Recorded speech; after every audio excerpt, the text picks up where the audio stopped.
In this session, we are going to be referring to how should we or what should be our approach towards healing the inner child. Freeing ourselves from our past traumas through emotional and inner child healing is the starting point of everything that needs to change within us. We also need to understand the negative interpretations of the childhood traumas, all the maljudgments due to them, like survival mechanisms, defensiveness, aggressive traits that no longer serve us.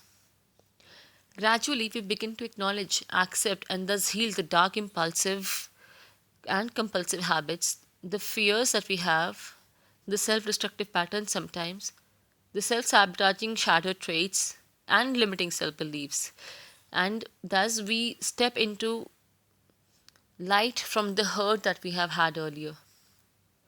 Isn't it acceptance we all are looking for? Eventually? And the expression of that unconditional self love that we are looking from somebody else to unconditionally love ourselves. When we begin to embrace ourselves with a loving perspective, when we begin to lovingly embrace of all that we are, irrespective of the darkness that we may have, irrespective of the judgments that we have been projecting onto ourselves, irrespective of whatever has made us the way that we are, we begin to lovingly embrace all that we are. We merge all of those fragments into ourselves. Self acceptance brings about this change that grows into self love. A love that shows up in loving choices we make for ourselves and, of course, for our children. Our children are nobody else but a projection of our own existence.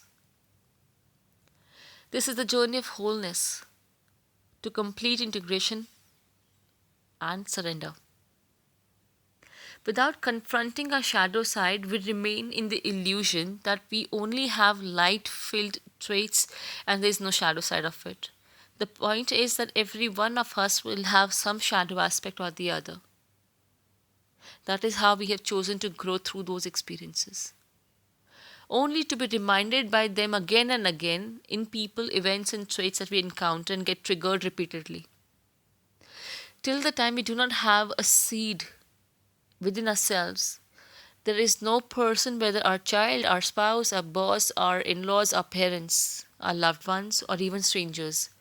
Till the time we do not have a seed inside of us, there is nobody who can trigger us.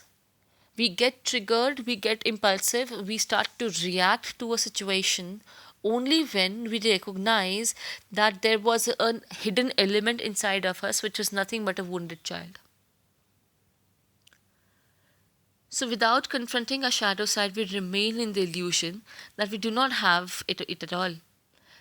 It is only that we are being reminded again and again by the silent expression of the shadow side in the experiences that we live through our relationships that we tend to get repeatedly triggered by them.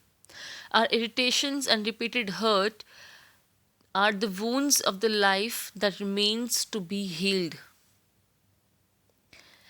Our children also tend to trigger us because we have the seed in our own experiences from the childhood that we were brought into.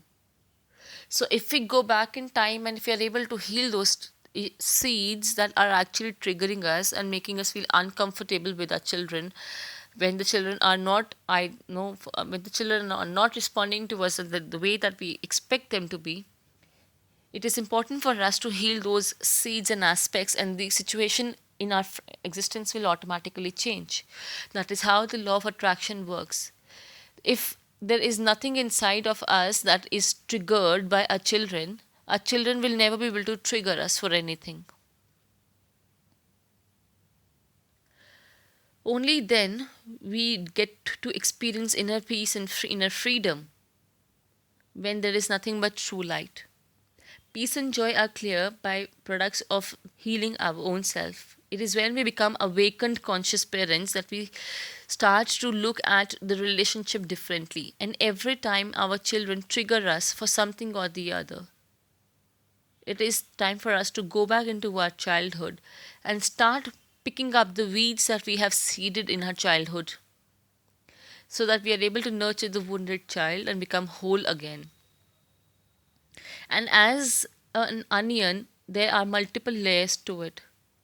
And as you keep peeling off the layers of the onion, you keep removing those barriers which are creating you and I situation with your children. If you are irritated with every rub, you know that your mirror has never been polished. How do we start healing the inner child, you may ask?